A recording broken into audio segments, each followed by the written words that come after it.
अस्सलाम वालेकुम. Butterfly Social Study Class 3. We have done our three chapter. Mujaddid al-Afsani, Aurangzeb Alamgir and Shah Waliullah. Today we will start our new chapter, chapter number 4, Tipu सुल्तान. टीपू सुल्तान आज हम नया chapter start करेंगे. इसकी explanation मैं आपको करवाऊंगी. आपने इसकी एक्सप्लेनेशन अच्छी तरह से 2-3 दफ़ा सुननी है और इसकी रीडिंग भी आपने करनी है. ठीक है. Tipu Sultan, our new chapter is chapter number 4, Tipu Sultan. Dear diary, ये एक डायरी की शक्ल में लिखी गई है. ये चैप्टर, ये कहानी एक डायरी की शक्ल में लिखे गए हैं. Dear diary, today was a very difficult day of my life. आज मेरी ज़िंदगी का बहुत मुश्किल दिन था. I was having my lunch when my army man informed me that the castle we were in was surrounded by the British army from all sides. Tipu Sultan अपने एक दिन की डायरी लिख रहा है और वो कहता है कि आज मेरे लिए बहुत मुश्किल दिन था कि मैं दोपहर के खाने के लिए बैठा था कि मेरी आर्मी का एक आदमी आया और उसने मुझे बताया कि हमारे कासल को, हमारे महल को चारों तरफ से ब्रिटिश आर्मी ने घेर लिया है. आई क्विकली लेफ्ट माई मील, मैंने जल्दी से अपना खाना छोड़ा. Picked up my sword and rush toward the danger spot. मैंने अपनी तलवार उठाई और उस तरफ चला गया जहाँ पर ज़्यादा ख़तरा था. आई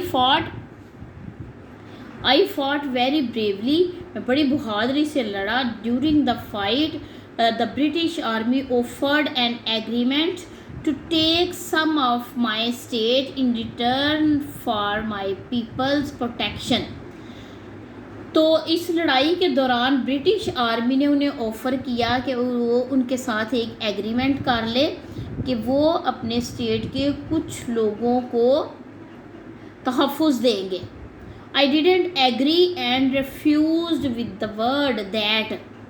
मैंने उनके साथ एग्री नहीं किया, मैंने उनकी बात नहीं मानी और इनकार कर दिया ये कहते हुए, One day's life of a lion is better than 100-year life of a jackal. के शेर की एक दिन की ज़िंदगी गीदड़ की 100 साला ज़िंदगी से बेहतर है. ये कहकर मैंने उनका एग्रीमेंट जो है ना वो कबूल नहीं किया. Later I came to know, बाद में मुझे पता चला that some of my army man had made this plan. फिर मुझे पता चला कि मेरी आर्मी में से कुछ लोगों ने ये प्लान बनाया हुआ था along with the enemies against me. कि मेरे ख़िलाफ़ उन्होंने मेरे दुश्मन के साथ मिलकर ये प्लान बनाया हुआ था कि वो उसको एग्री कर लें, कि मुझे वो एग्री कर ले इस मुआहदे में. तो मैंने वो उससे इनकार कर दिया. यानी ये उसकी आर्मी में, टीपू सुल्तान की आर्मी में गद्दार थे जो थे, तो उसकी आर्मी के लोग, लेकिन वो मिले हुए थे ब्रिटिश आर्मी के साथ, ब्रिटिश लोगों के साथ वो मिले हुए थे और उन्होंने एंड टाइम पे नुकसान पहुंचाया था जंग के वक्त के, जब उसने चारों तरफ से किले को घेर लिया था आर्मी ने. फिर टीपू सुल्तान को पता चला था तो वो बड़ी बहादुरी के साथ उनके साथ लड़ा. लेकिन इसका फ़ायदा इसलिए नहीं था हुआ क्योंकि अंदर से उसके लोग जो मुसलमान थे वो ब्रिटिश आर्मी के साथ मिले हुए थे. आपने ये पेज नंबर 24 की आपने अच्छी तरह से रीडिंग करनी है और इसकी जो ये एक्सप्लेनेशन है वो भी गौर से सुननी है. कल हम फिर इसका नेक्स्ट करेंगे.